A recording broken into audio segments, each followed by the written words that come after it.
तो पिछले पार्ट में ली सैन भी हाओ चैन की मदद करने के लिए आ गई थी, लेकिन हम देखते हैं कि इसके पीछे कई सारे डीमन पड़े होते हैं जो सारे डीमंस इसके ऊपर मिल के अटैक कर देते हैं। अब इन्हें देखते ही ली सैन भी इनके अटैक से खुद को बचाने की कोशिश करती है, लेकिन उनके अटैक से ज़ख्मी हो के नीचे गिर जाती है। लेकिन हम देखते हैं वो डीमन उसका पीछा छोड़ने के लिए अभी भी तैयार नहीं होते हैं। अब हम देखते हैं कि उसका पीछा नहीं छोड़ते और वो उसे खोजने के लिए नीचे आ जाते हैं, लेकिन ली सैन ने यहाँ ठीक समय पर आके इसकी जान बचा ली होती है और वो डीमन इसे नहीं पकड़ पाते, इस तरह इसकी जान भी बच जाती है। अभी भी यहाँ पे कुछ डीमन घूम रहे होते हैं, इसीलिए ली सैन इससे खामोश होने को कहता है और कहता है कि शांत हो जाओ। उनके जाने के बाद वो इसको फॉलो करने को कहता है, क्योंकि उसे यहाँ से बचाकर किसी सेफ जगह पे ले जाना चाहता था।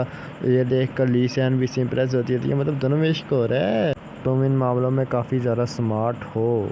वहीं पे हम दूसरी तरफ देखते हैं कि यहाँ पे कई सारे डीमंस छुपे हुए लोगों को यहाँ पे खोज रहे होते हैं। वहीं पर दूसरी तरफ चैन भी अपने पिग्गी के साथ एक जगह पर छुपी हुई होती है और वो अपने पिग्गी से कहती है कि तुम कोई शोर मत करना, नहीं तो ये डीमन हमें खोज कर हम दोनों को जान से मार डालेंगे। तभी हम देखते हैं कि एक डीमन इन दोनों के ऊपर अटैक करने वाला था, लेकिन तभी उसका पिग्गी एक लाइट पावर का यूज़ करके उसे डिस्ट्रैक्ट कर देता है, जिसके बाद हम देखते हैं कि वे एक मिरर के सामने आ जाता है और उस मिरर के सामने उसने बड़ी ही चालाकी से उस मिरर की पावर का यूज़ करते अपना एक डुप्लीकेट बना लिया था।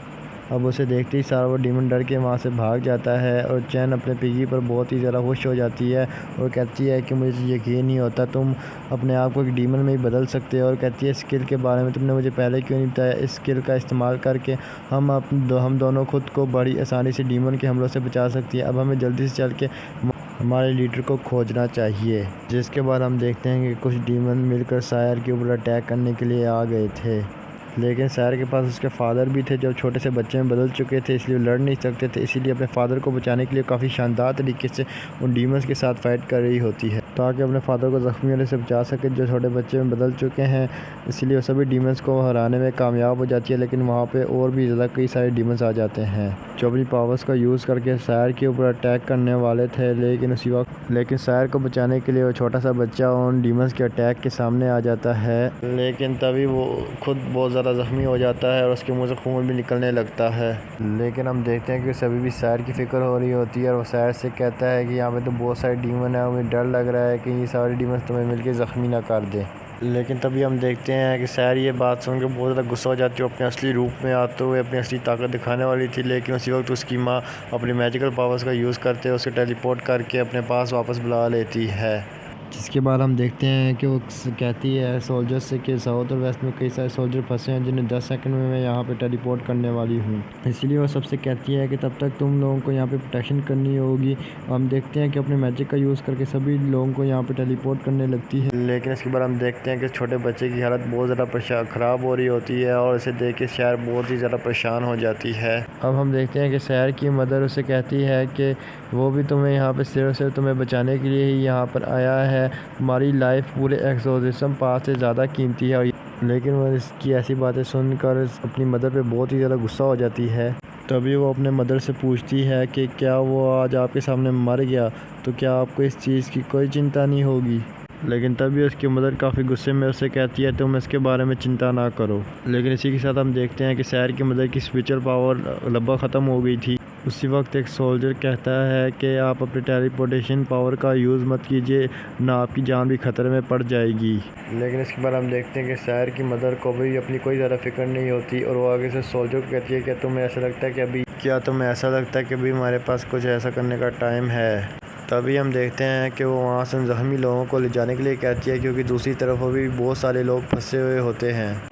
इसके बाद हम देखते हैं कि शहर की मदर अपने टेलीपोर्टेशन एरे का फिर से यूज़ करने लगती है। इसके बाद वो शहर से कहती है कि तुम इसके बारे में फ़िक्र ना करो, क्योंकि इसे ट्रीटमेंट देने का मेरे पास सबसे बेस्ट तरीका है। इसके बाद हम देखते हैं कि शहर की मदर इसके साथ हाओ चैन को खोजने के लिए जाने के लिए तैयार हो जाती है।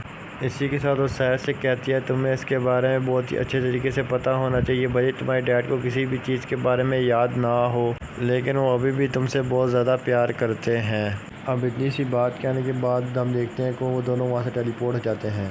अब हम दूसरी तरफ देखते हैं कि लॉन्ग हाओ चैन जिस जगह पे जा रहा था वहाँ पे कई सारे डीमन आ जाते हैं, इसीलिए वह सब इसे वहाँ पे जाता हुआ देखकर इसे वहाँ जाने से रोकना चाहते हैं। इसी के साथ हम देखते हैं कि लॉन्ग हाओचेन इसके बाद भी नहीं रुकता, वो कहाँ रुकने वाला था, वो इन सबको को मारते हुए आगे जाने लगता है। तभी हम देखते हैं कि इसके बीच में एक डीमन उसके ऊपर अटैक करने के लिए आगे आता है, लेकिन हाओचेन काफ़ी शानदार तरीके से जंप करते हुए इसे भी जान से मार देता है। लेकिन इसी के साथ हम आगे देखते हैं जैसे वो आगे जाने लगता है उसी वक्त एक और बहुत ज़्यादा पावरफुल डीमन आके उस पर अटैक कर देता है, उसे सीधा जाके दीवार में मारता है। लेकिन अब इसे देख के ऐसा लग रहा था जैसे ये इस पर भारी पड़ेगा, लेकिन हाओचेन उसे बहुत ही आसानी से उसके पेट के ऊपर वार करके उसे जान से मार डालता है। लेकिन इसी पर हम देखते हैं कि आगे का रास्ता इतना ज़रा आसान नहीं था, क्योंकि आगे कई सारे डीमन थे जो लॉन्ग हाओचेन को आगे जाने से रोकना चाहते थे। लेकिन हम लोग देखते हैं कि लॉन्ग हाओचेन किसी भी तरह सबको जान से मारता हुआ ऊपर वाले गेट की तरफ पहुंच जाता है। लेकिन तभी हम देखते हैं कि उसे पता चलता है कि यहाँ पे तो पहले ही कई सारे डीमन खड़े होते हैं जो यहाँ पे उसका आगे रोकने के लिए, आगे जाने से रोकने के लिए यहाँ पे इसका इंतज़ार कर रहे थे। तब एक उड़ता हुआ डीमन कहता है कि इंसानों का सपना कभी पूरा नहीं होगा।